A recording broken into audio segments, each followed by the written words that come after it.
Production and distribution of City Club forums on IdeaStream are made possible by the generous support of PNC and the Raskin Family Fund, with additional funding from Robert Conrad, Cleveland State University, the Chautauqua Institution, the Cleveland Clinic, and the United Black Fund of Greater Cleveland, Incorporated.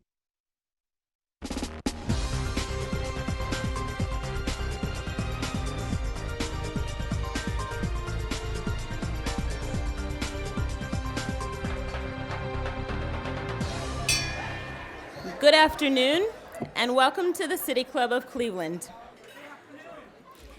My name is Jackie Miller, and I have the privilege of being the principal at Stonebrook Montessori.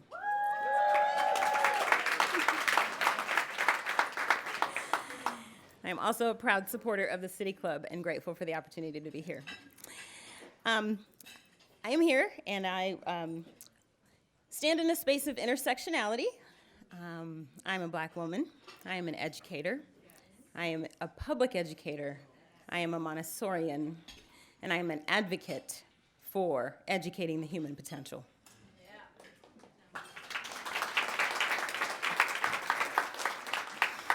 I am honored to introduce today's speaker, Associate Professor in the Department of Educational Theory and Practice at the University of Georgia, and author of We Want to Do More Than Survive, Abolitionist Teaching in the Pursuit of Educational Freedom, Sister Dr. Love. I first heard Bettina Love speak about a year and a half ago, and that was at a conference in Atlanta, ATL. And there were two things that she said that stood out to me. She said that Black people are geniuses of civics. We are civic geniuses. So I'm gonna let her tell you more about that. And the other thing that she said was that education has a responsibility to fundamentally change in order to educate the innate human potential of dark children.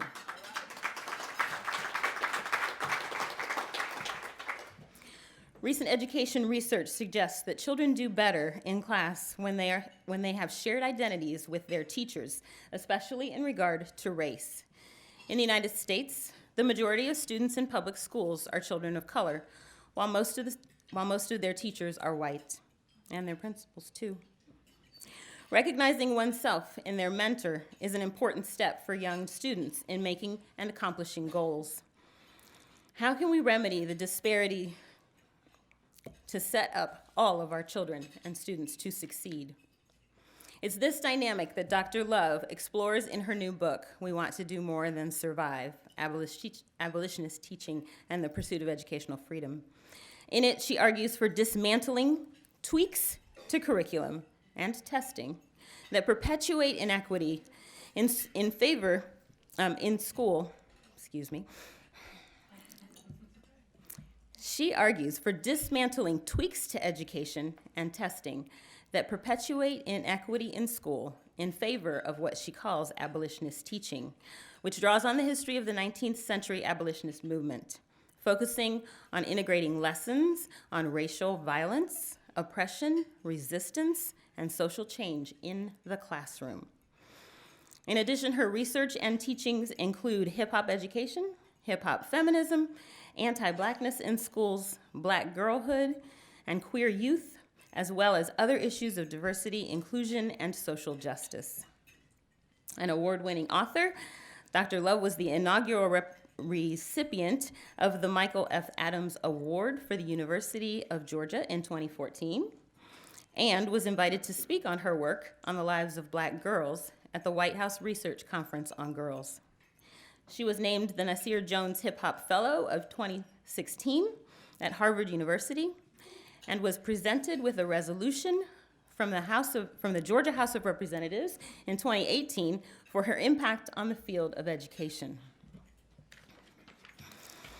On behalf of a team of amazing co-conspirators at Stonebrook Montessori and across Greater Cleveland, I am proud, pleased, and grateful to welcome Dr. Love to Cleveland. Esteemed guests, members, and friends at the City Club of Cleveland, please join me in welcoming Dr. Bettina Love to the stage. Thank you. How y'all doing? Y'all look good. I just want to take a quick second before I get into my remarks to just really thank Stonebrook Montessori for having me, the vision to bring me here, Dr. Aki for all the work that you do in the community, and also just to be at a space that really upholds what the best of us are, and that's our ideas and who we are. And so to speak at an organization that wants to bring about ideas for justice, I'm just honored to be here. And the conversation I want to have with you all today is about what it means to teach Black and brown children and the beauty of teaching Black and brown children. And I want to argue today that something that we have fundamentally said about education is not correct. And that's the idea that you have to love Black and brown children to teach them. I want to dispel that myth today. I don't think you have to love Black and brown children to teach them. I think you should first respect them. That's how you show that you love something, is when you respect something. And so the idea is that, well, I love Black and brown children, but you know nothing about us. And so if you walk into the classroom as an educator and you don't know the beauty that you have in front of you, you don't know the resiliency that you have in front of you, the grit, all of these things they like to say. If you don't know that you have that in the classroom, you don't have to teach that, you actually got it, then you can't teach our babies. And so today I want to have a conversation about what it means for this idea of abolitionist teaching. And I want to start with the words of Nikki Giovanni. And she says it best. Style has a profound meaning to Black Americans. If we can't drive, we'll invent walks, and the world will envy the dexterity of our feet. If we can't have ham, we'll boil chitlins. If we are given scraps, we'll make rotten peaches. If we are giving scraps, if we're giving rotten peaches, we'll make cobblers. If we're given scraps, we'll make quilts. Take away our drums and we will clap our hands. We prove the human spirit will prevail. We will take what we have to make what we need. We need confidence. We need confidence in our knowledge of who we are. And I would argue that that's education right there. That is what it has to be about. Our babies need confidence in who they are. And if schools cannot do this, then schools are not doing what they're supposed to do and need to do for Black and brown children.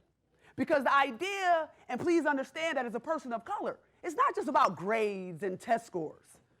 When you are a person of color in this country, grades and test scores only take you so far. You actually have to know who you are. And so the idea is what she is saying is that we need confidence in the knowledge of who we are. And that's what we need teachers to be doing. But you can't do this if you know nothing about us.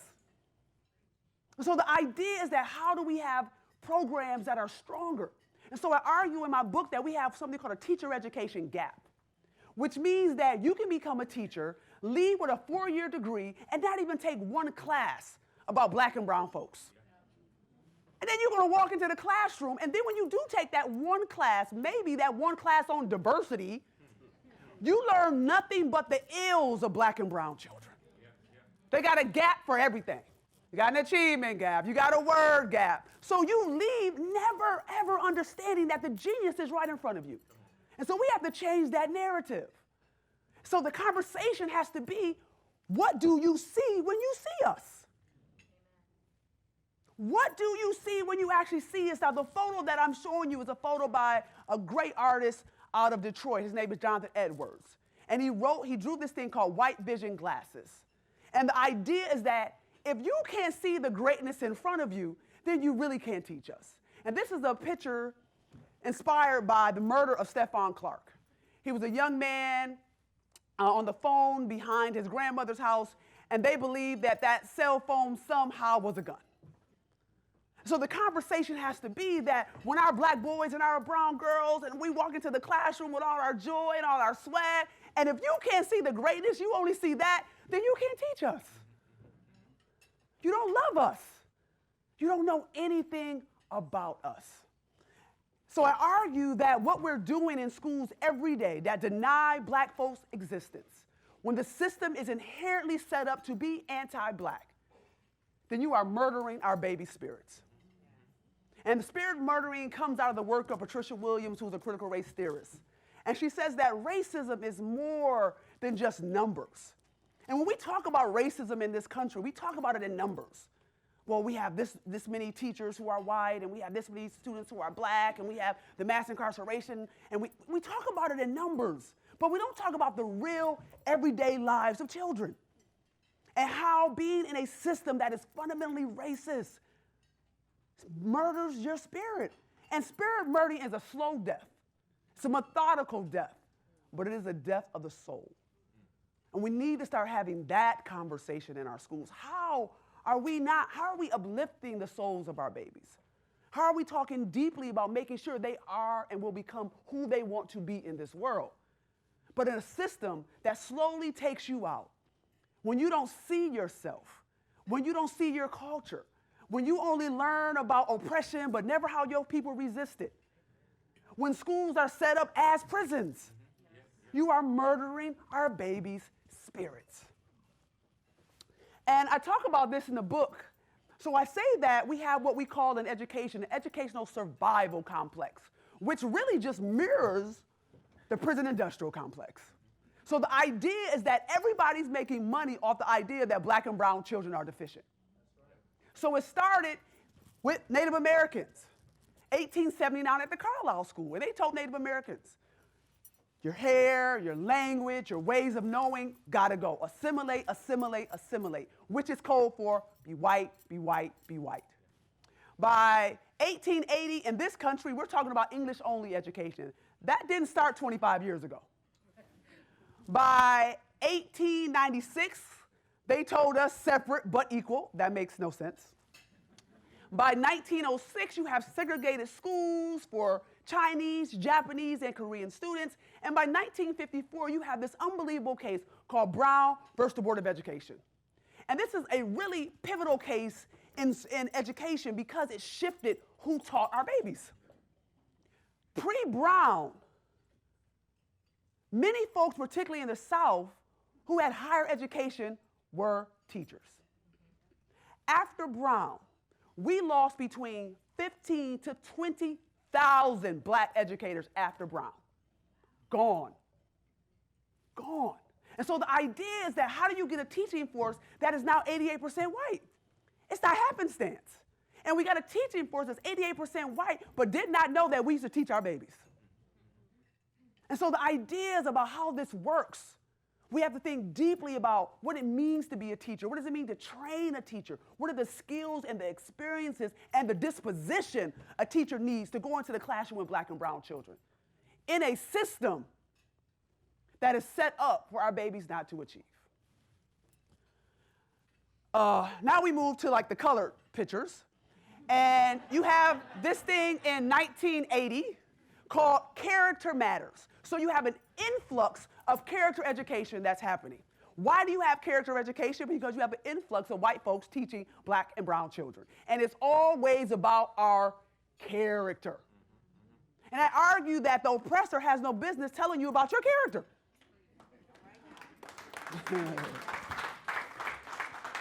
By 1989, you have this thing called Teach for America, which I'm probably pretty hard in the book.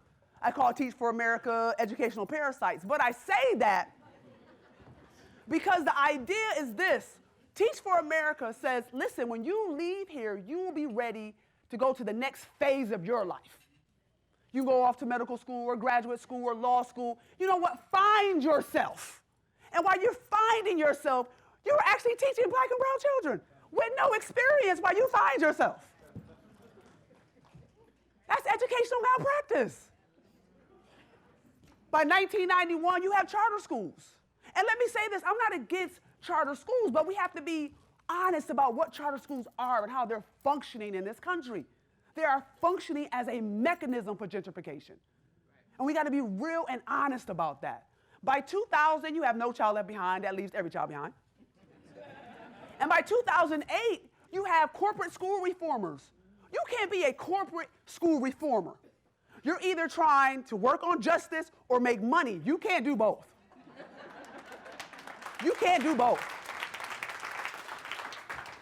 You have hedge fund operators, the testing industry, the prison industry, all of these industries that are making money off the idea that our babies are deficient. How does this work? The testing industry will sell you the test. Your babies don't pass the test, we'll sell you the test prep. We'll sell you all the benchmarks so you can see it just goes on and on and on and on. So they're making money off the idea that we're deficient. Very similar to the prison industrial complex. They marry each other, and then at points of conversion, they work for each other's favor. And we got to be able to see that and able to name that. So what do? I think there are times that call for the work of Audre Lorde. There are times that call for Toni Morrison and Bell Hooks. And there are times that call for people like Uncle Jimmy, James Baldwin. And James Baldwin says it best. Let's begin by saying that we're living through very dangerous times. Everyone in this room is in some way or another aware of that. We're in a revolutionary situation, no matter how unpopular that word has become in this country. To any citizen of this country who figures himself as responsible, and particularly for those who deal with the hearts and the minds of young people, must be prepared to go for broke. Or put it another way, you must understand that an attempt to correct so many generations of bad faith and cruelty, when it is operating not only in the classroom but in society, you'll be met with the most fantastic, the most brutal, and the most determined resistance. There's no point in pretending that this won't happen. So Uncle Jimmy is saying, listen, everybody in this room understands that we got some issues. And Uncle Jimmy said this in 1963. 1963. But Uncle Jimmy says, listen, that anybody in this room, and this is why the work of anti-racism is so important, but it's hard, arduous work. And there's no solutions that are just here and tangible, because Uncle Jimmy makes it plain. You will be met with the most fantastic, the most brutal resistance. And so if you figure yourself someone who wants to do anti-racist work, then you must understand that you better prepare yourself for struggle. I'm not saying you wake up in the morning, you want struggle. Like, oh, I can't wait. Whoa, struggle. What I'm saying is that if you figure yourself anti-racist, then you better prepare to struggle. If you figure yourself anti-racist and everybody likes you, you're not anti-racist. You're not doing anti-racist work. That's not how this works. So the job of being anti-racist is making folks uncomfortable, is speaking truth to power. And you may lose some friends, you may lose some family members. But we're talking about humanity. And so Uncle Jimmy is saying it's time to go for broke. And so I'm arguing today that education can't save us, we have to save education. And what do I mean by that is that when thank you. What I mean by that is when education is mimicking the outside world and not better than the outside world, we have a problem. We have a problem. So, be an abolitionist. Now, why abolitionists? Number one, I also study hip hop. And the one thing about studying hip hop is that you always want to put your city on. And I am from the forgotten. I'm from upstate New York. Now, the one thing about being an upstate New Yorker is that you automatically walk around with a chip on your shoulder. Because nobody knows where you are from. When you say you're from upstate New York, folks, Queens? Like, no. Poughkeepsie? No. You know what? Canada. I'm 2 hours from the Canadian border, 6.5 hours from New York City, Canada. But I grew up in upstate New York. I grew up in Rochester, New York. Come on, the rock is always in the building. I don't care where I go in the world, like Rochester, somebody always in the back though. I don't know why. They always trying to put Rochester in the back. See how they do us? No, I'm just kidding. But we did amazing things as upstate New Yorkers. I grew up 2.5 miles from where Frederick Douglass wrote the North Star. 60 miles away in Auburn, New York, in Harriet Tubman. The Underground Railroad freed 100,000 enslaved Africans. I didn't say slave, I said enslaved. They didn't have to be slaves. But they freed, the Underground Railroad freed over 100,000 enslaved Africans. And the beauty about abolitionists was that they were just regular people. They were everyday people, just like us in this room right now. They were teachers, they were lawyers, they were farmers, they were doctors, sanitation workers. They were white, they were Native American, they were black, they were indigenous, who decided enough was enough. And they got together to abolish something. And what makes abolitionists so important to me and why I wanted to study abolitionists is because they were determined to abolish something they knew they would not see the end to. To work every day as if abolishing slavery was right around the corner. So what would it mean for us to fight every day like abolishing racism is right around the corner? That it's in the wind, it's right there. To work like that. That's why abolitionists were so important. And then the idea that they were going to do it for somebody else's children. That's the beauty to me of being an abolitionist. But then also they were methodical. They weren't just whimsical like, oh. They were methodical. They were strategic. You think about this. There was no Facebook, no Instagram, no Twitter. Somebody came to your house with a password and you put it on the line. You put it on the line for somebody else's life. We did that as a country. Us. And so we can never just let that go. And so as everybody's saying abolish this, abolish that, we got to understand what it means to do abolitionist work. And one of the first things I want you to understand to do abolitionist work is to be a co-conspirator. We have enough allies. We need co-conspirators. And what is a co-conspirator? The time-consuming and serious critique and reflection of one's social cultural heritage, which includes identities related to race, ethnicity, family structure, sexuality, class, abilities, and religion, taken side by side with a critical analysis of racism, sexism, white supremacy. Whiteness is the groundwork of being a co-conspirator. So as my mother would say, I want to show you better than I can tell you. I want to tell you a story. In 2005, Bree Newsom decided to take down the Confederate flag. But what we don't talk about, and I tell the story in the book, is how that flag came down. Some folks got together who did not know each other and said that flag had to come down. And then they said a black woman has to take it down.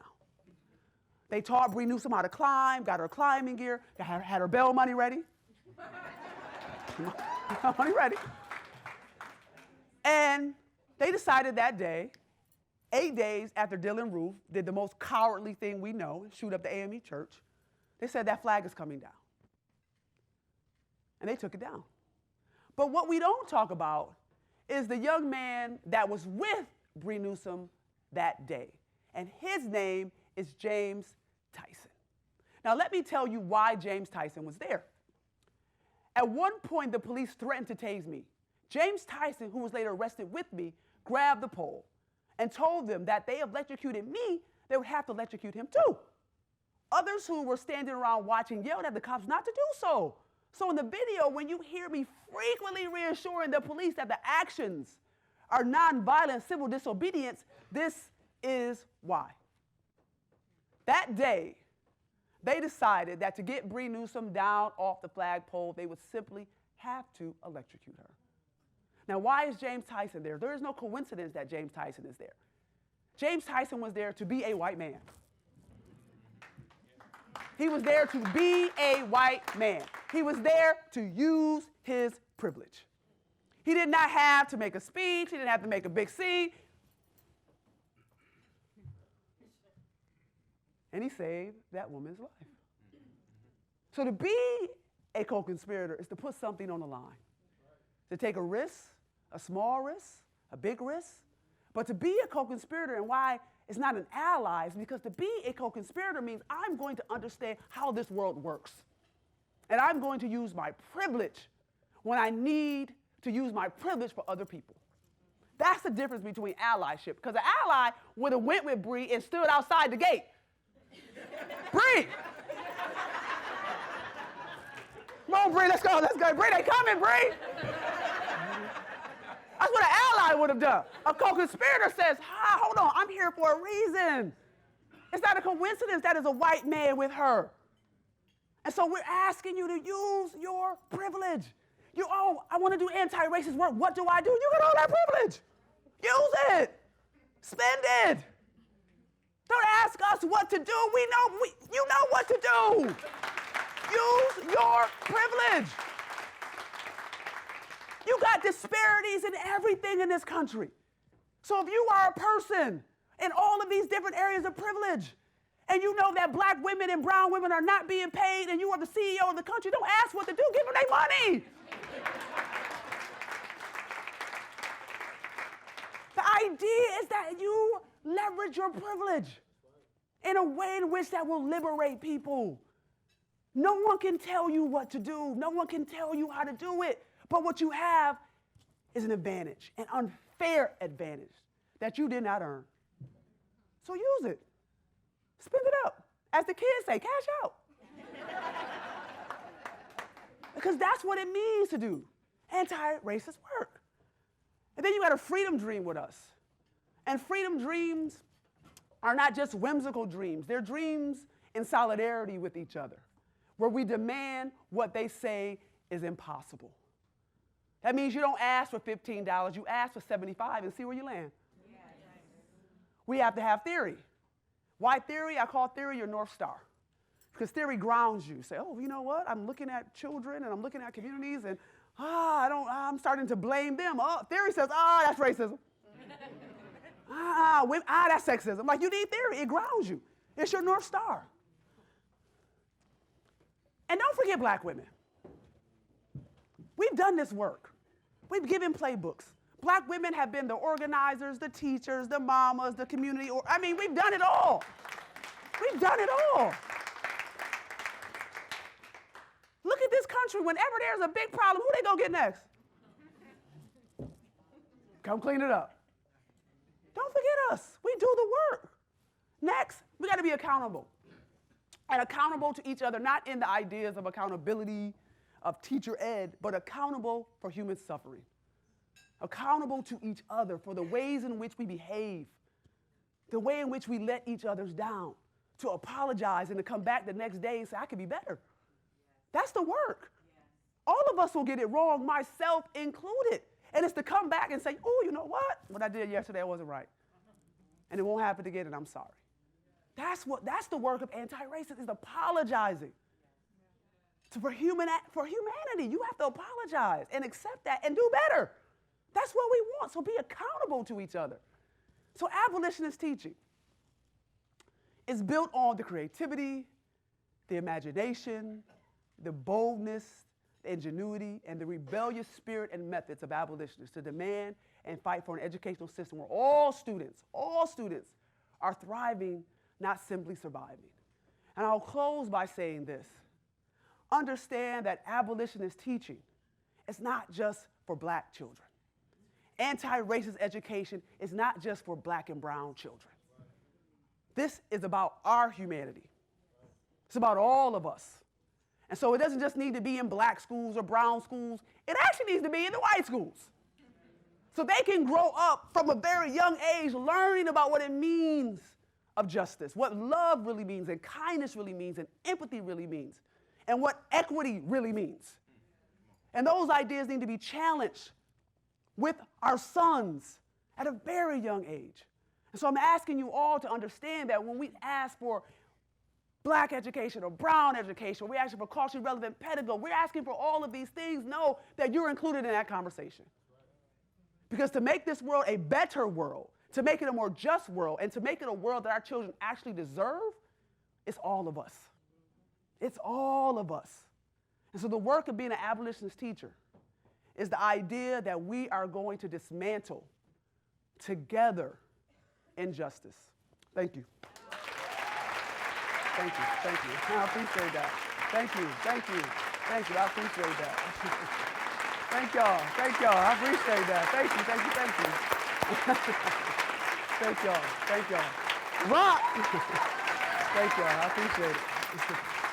Oh, thank you.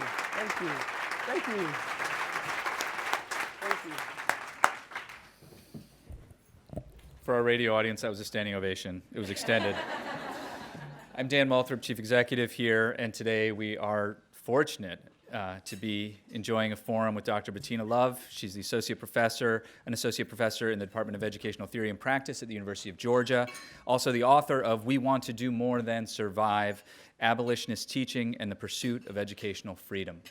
It's time for a Q&A. May we have our first question, please? I know there are questions. There we go, right there. Hi. Can you talk a little about maybe implicit messages, unintentional messages that white teachers might be conveying if they don't know about, and I don't know the right term, so AAL or African American language, that it's a very advanced dialect, practically another language, and it's something that should be valued and respected as one of those signs of resilience and strength. Yeah. But I think there are a lot of people who don't. I've only recently learned more about it, and I can see how some people might not. They might look at children a certain way, speaking that way, and see it as a deficit, not as a strength. Yeah. So how do we address that? Can you speak to that a bit, please? Thank you for your question. So, what you're talking about is African American dialect, African American language, and the ways in which we use that. And so a teacher may see that as a deficit, which means they don't know our history, because this is not our language. So if you think about it, and that's the beauty to me of what it means to be an African American and Black person in this country, is that we have taken a language that's not ours, land that's not ours, and we have done impossible things. And so when you say to a child, well, why do you speak like that? Or is that the proper way you speak? You're actually saying something about my culture. You're saying something about who I am and where I come from. And so teachers have to understand that there are ways in which to correct that do not have to be demonstrative. And so I always try to have teachers understand that, listen, there are tools that our students need, and language is a tool that they need. And the idea that they speak two languages, idea that they can go between these worlds and say hello or what's up, right? That has to be seen in a way that's not from a deficit model, but from an idea that they are going back and forth, which is a very smart and clever and thoughtful thing to do. And so you can say, hey, listen, there's a few other ways you can say that. Let me show you. Let me talk to you about that. I'll give you an example. I'm from Rochester, New York. We don't say ask. We say ax. I gotta ask you a question. That's what our babies say. Right? And someone said to me one day, one of my friends, she said, you gonna chop my head off? I said, what do you mean? She said, you're gonna chop my head off. You just said ax. I had never heard it before. I was 20 years old. I had never heard the difference, because I grew up with folks who spoke like I spoke. Now, I'll tell you that story because when I go back home, you better believe I say ax. Yo, let me ask you something. I don't feel any less intelligent, that I can go back and forth in these worlds. And so teachers need to know that. Thank you for your question. Hi, I'm so glad you're here. Oh, thank you. My name is Merle Johnson. I'm on the Ohio Board of Education. And there's 19 members. I'm the only K-12 teacher. There's only 3 people of color. And I'm the only teacher of color. The other 2 aren't teachers. But my point is, it is so hard when I talk about culturally responsive curriculum and everything that you've talked about. So could you really expound on what you said, how this is important for all children, and we're not just talking about Black schools or African American children, but how all children benefit from culturally responsive curriculum. Yeah, thank you for your Thank question. you. So it's 2019. We have over almost 30 years of data that shows that when students walk into a classroom and are learning in the ways in which that are culturally relevant, and culturally relevant means this, not that Rashid had 2 apples and Demetrius had 3 apples. How many apples did they have? That's not what we mean by culturally relevant pedagogy. It's not what we mean. We are talking. we are, we are talking about teaching a child through their actual culture, which means you learn about who you are, you learn about your history, you learn about where you're from, you learn about your community, you learn about what makes you beautiful, you learn about how beautiful your skin color is, you learn about the world. You see the world and you understand the world has political and social and emotional and environmental issues that we can address. So to be culturally relevant means that I'm also going to use my students' first language in the classroom, their home language. I'm going to bring in people that look like them in the classroom to have conversations. It's about a community approach to education. And so to be culturally relevant is to say I'm going to teach the whole child, right? But I would argue that white schools do have culturally relevant pedagogy. When you are at a school where the teachers look like you and the curriculum looks like you and everybody sounds like you are getting a culturally relevant curriculum. And that curriculum propels you to think that school is safe and school is normal and learning is what you should be doing. But the thing about culturally relevant pedagogy is that Gloria Ladson-Billings outlined the 3 tenets. And that third tenet of culturally relevant pedagogy, she said, push to dismantle the status quo. And nobody wants to do that in culture. That everybody, you know, that representation and everybody likes that. But that third bullet, and so that's why it's important that culturally relevant pedagogy is in all schools. But it has that third bullet, that we push and we push to dismantle the status quo. We push and we push to change and dismantle schooling that does not represent everybody, that is not warm and kind and loving and thoughtful to everyone. It doesn't take everybody's perspectives and who they are into account. And so the idea of culturally relevant pedagogy simply is to say, I'm going to educate the whole child, and I'm going to educate their community, and I'm going to try to get them to see the beauty of who they are in the school. Because their community is telling them how beautiful they are. But I want to see it in the school, because if I see how beautiful I am in the school, then I understand that academics is a part of who I am. It's all together. So that's what it's about. And so we need all schools to take on this idea of culturally relevant pedagogy or culturally sustaining pedagogy, to understand that we are better when we all know about each other, when we are learning from each other. So the first time a black child opens up the textbook, they see themselves as a slave. The first time a white child opens up a textbook and see a person of color, they see them as a slave. We got problems on each side. Just think about that. That is a power dynamic as soon as you open up the book. So culturally relevant pedagogy wants to shift that power dynamic from the very beginning for both groups. So when they open up the textbook and they see people of color, it's not as slaves. Because you're automatically setting up a power dynamic, and the babies are 5 years old. And the first time I actually see them in my book as a white child, I see them as slaves. That's why this thing is so important. Thank you. Up next, we have a Twitter question. Oh, Twitter.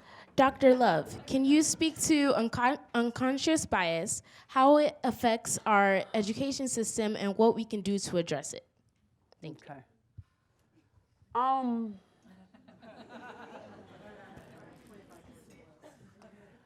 In the book, I'm very explicit that I omitted unconscious bias. I don't like the term. I don't like microaggressions. Right? I don't. That jacket though. Let me get one of those. But I don't. Let me go. I just don't. I understand the science behind it. I understand the theory behind it. But I would just say this. We are in a space where everybody wants to call racism something else but racism. Yes. So I don't use those words in the book, and that's intentional. So when you do something to me that's racist, it's racist. I'm not thinking, that was unconscious. Right? That was unconscious. It's unconscious. No, it's not. To me, it's real. And so that's why, I try not to use those words, because we have to be able to call out racism and name it. And when you don't do that, you let everybody off the hook. Yes. And so that's how I kind of feel about that.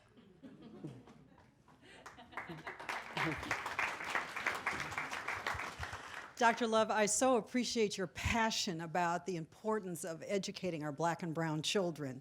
And when you talk about abolitionist responsibilities as it relates to the educational system, a lot of work to be done. Mm-hmm. But I'd like to talk about testing.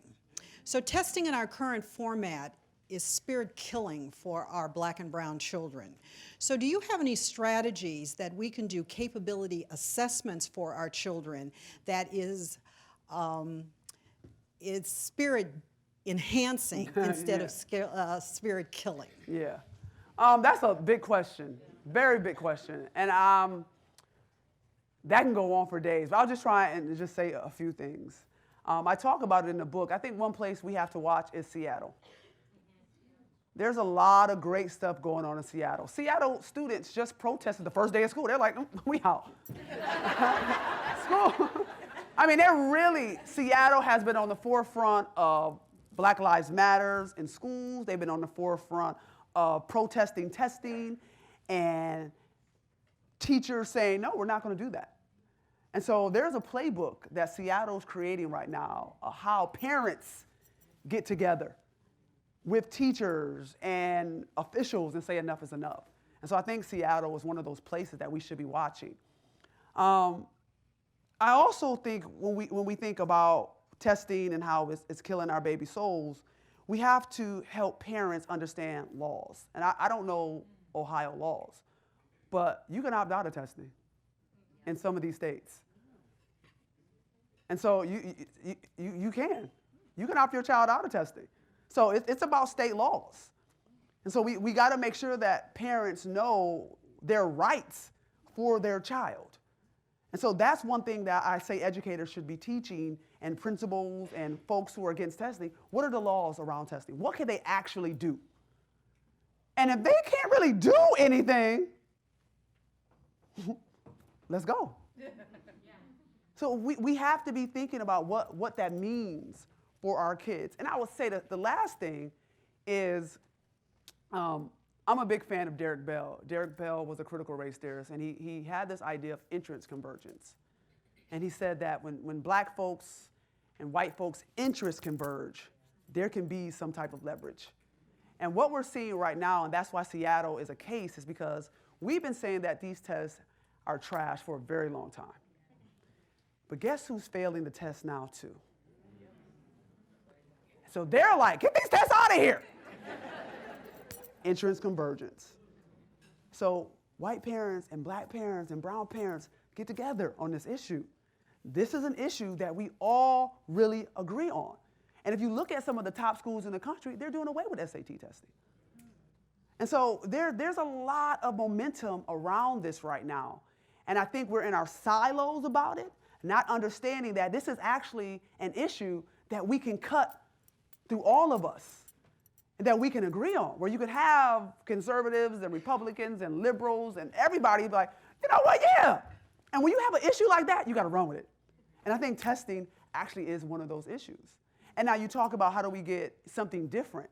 I think the first thing we have to do is trust teachers, right? We have to put the profession back in the hands of the educators.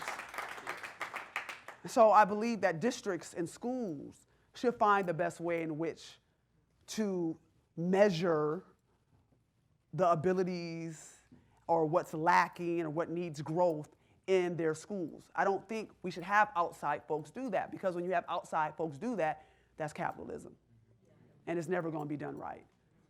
And I'm fine with every school district having their own testing, because that's what you're your school district.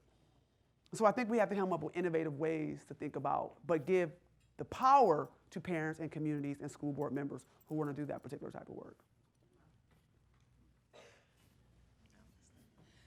Good afternoon. My name is Dolores McCollum. I'm a retired Cleveland teacher and a graduate of Spelman College. Come on now.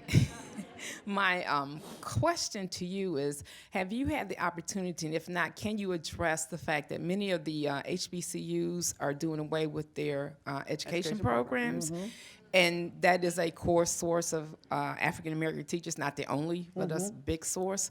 So can you address that particular issue? I think about my brother's school, Morehouse College, and I think they have no education courses, and this idea that education is kind of somewhere beneath the other professions without realizing education is the mother of all professions.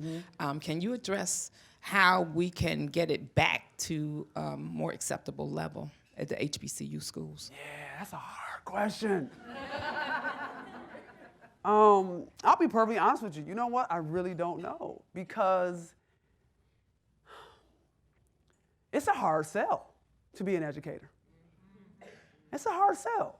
And we know HBCUs are private, so they are quite expensive, some of them.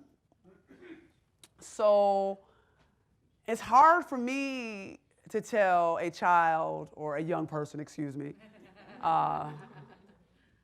to tack on $80,000, $100,000 worth of debt for something that's going to pay you $33,000 before taxes. And so I think schools are making an economic decision and not a decision that's the best for a community. And so I think there has to be some partnerships between schools and communities to bring that profession back. So what I mean by that, and the government, if you want to go into education, then you got to go to school for free. All right? You got to go to school for free. It's just, you can't, you just can't ask someone to take up that debt that we know right now, $80,000 worth of debt. You will be paying that off for almost 30 to 40 years. It's just unconscionable. So I think that these schools are just making a very economic decision. And I think the parents are making an economic decision. I did not send you here to make $30,000 a year. I did not send you here to a profession that I hear on the nightly news that teacher did this, teacher did that, scam. So I think it has to be a group of folk with some real money and real interest that want to see education back at HBCUs and are going to really say, okay, here's a department, or, right, Spelman. Spelman surrounded by Georgia State, Kennesaw, UGA, right? Can you take classes at our ed school and still be at Spelman and do some things like that? And we do have some partnerships like that at UGA and other schools, but not to a very wide, grand scale level. So I think we have to think about partnerships a little bit more, but it's a complicated issue, because until we get a handle on student debt, I don't know what anybody should go into right now, because this is a lot to take on, and I don't think older generations understand what's happening right now with student loans. When students are 22 years old, leaving with $100,000 worth of debt, you're not going to get kids to go into teaching that way. And so this is a larger issue. And also we have to professionalize the field more, right? If I'm the first person in my college my family to go to school, I want to come out and do a little something. Right? We like to be a little flashy out here. I want to do a little something, right? And so we also, it's our obligation, to mentor. Like, we're the mentor programs in high school for folks who want to become teachers. Right? There's a lot of infrastructure, I think, that has to be built so those individuals who do want to be teachers feel loved, feel compassion. I mean, right now, there's a lot of great articles going around. We are in a teacher exodus, not a teacher shortage right now. I forgot what state it was. Oh, forgive me. Florida. They started the school needing 3,000 teachers in Florida. They started the school year needing 3,000 teachers. That means we're doing a bad job of making this a profession that individuals really want. Just really quickly, I have 2 friends that want to be teachers. And they looked at the salary and they're like, I can't do it. I just can't do it. And they're really good people that I know would be amazing educators, 2 black males. The teaching population right now, less than 2% of all teachers are black males. And we say, oh, that's a problem, but where's it? We don't incentivize it, right? Dr. King said that your checkbook is your moral compass. So if we're really real about this, where's the money? But yeah, I think it's just a difficult solution with student debt. I'm sorry.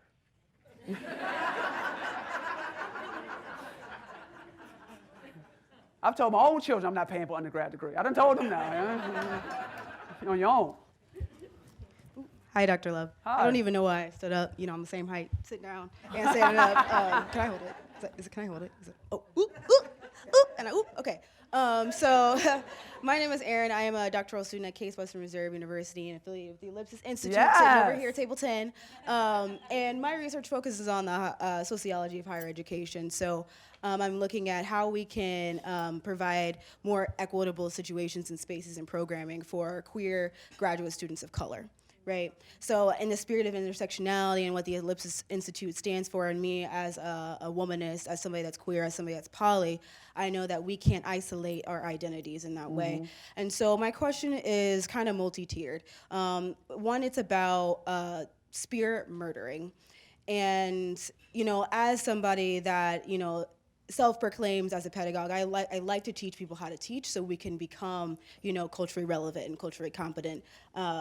And my question is, we have the research to support that we know that racism, you know, you'll have more depressive symptoms. We know that microaggressions are making it so that, you know, you're not thriving in whatever institutions. Like, we know what implicit bias and microaggressions and racism and discrimination does.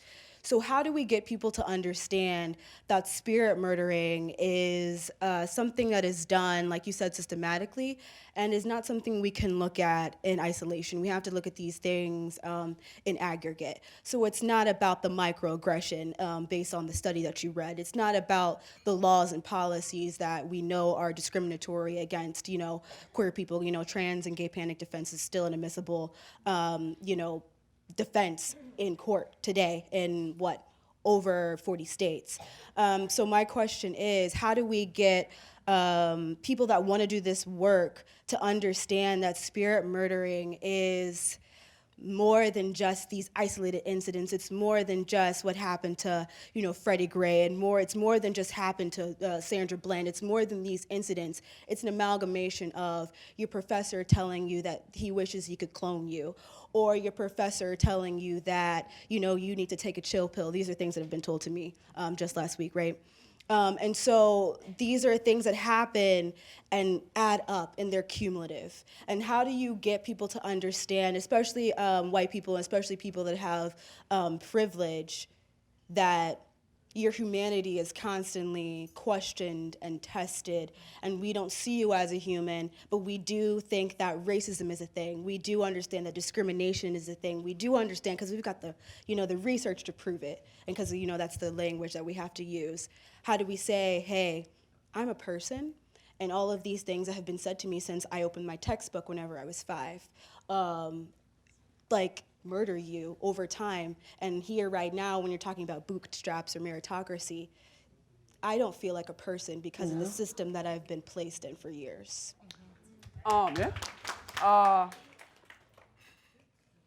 Just say it. I mean, I end my book with what Du Bois said. You know, Du Bois started doing his work, and he was gung-ho that he could change the minds of young folk. I mean, change the minds of this country. You know, just if I do this research, I do this, I do that. And he was gung-ho. Then he wrote 45 years later, they're either don't care, indifferent about it.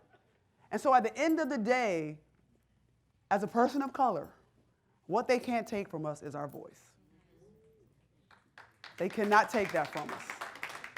And so what you have to do is continue to do what you just did here just now, is use your voice. That's what it's about. That's it. Right? We will not be quiet. We will not go away. And we have to make them understand that this is also about their humanity. Yes. It's not just our humanity. This is not just my soul, it's your soul too. And so that has to always be at the forefront of the conversation. We're not going to make, we can make an economic plea, we can make an education plea, but at the end of the day, this is a spiritual plea. That's right. This is a human plea. And you have to understand that your life is not full without knowing people of color and knowing who we really are, just as we have to know everything about you. And we have to just make it plain and say it plain. And at the end of the day, if they don't get it, what do we do with that? But you will sleep at night because you said what you had to say. It doesn't have to be rude, doesn't have to be respectful, but what you won't do is deny my humanity. And the more we talk, the better it will be. Thank you for your question. Thank you.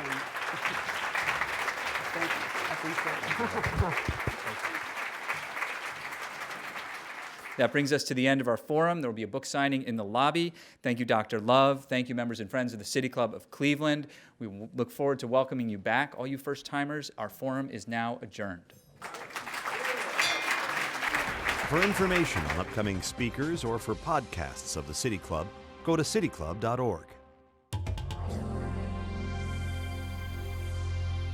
Production and distribution of City Club forums on IdeaStream are made possible by the generous support of PNC and the Raskin Family Fund, with additional funding from Robert Conrad, Cleveland State University, the Chautauqua Institution, the Cleveland Clinic, and the United Black Fund of Greater Cleveland Incorporated.